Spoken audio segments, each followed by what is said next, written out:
भाऊ भाऊ कुठला भाव यायला लागलाय मावशी तुझ्यासाठी? तू कोण आहे? तू कार्यकर्ते मावशी, असं करू नको.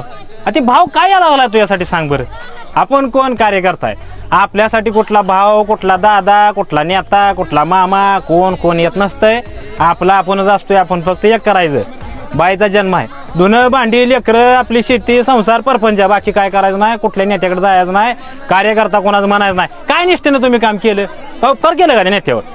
का उपकार केलं? हे सगळ्या निवडणुका नेत्यांच्या त्या, त्यांचा भाचा उभा राहिला पाहिजे, पुतण्या भाची मावस भाव बहीण त्यांचा चुलता, त्यांच्या घरातली सगळे नेत्यांची उभा राहिली पाहिजे. 3 नगराध्यक्ष, नगरसेवक, झडपी सदस्य सगळी ती झाली पाहिजे.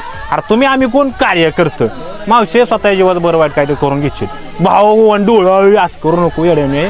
ऐक माझं, सगळ्यांना विनंती, आपण कार्यकर्ता आपण कार्यकर्ता असल्यामुळे तसले अडचण करू नका. ह्या निवडणुका द्या सगळ्या, ह्या नेत्यांच्या निवडणुका द्या, त्यांना मोठं होऊ द्या. कळलं का तुम्हाला? येड्याने करायचं नाही. हा, चांगलं सांगतोय.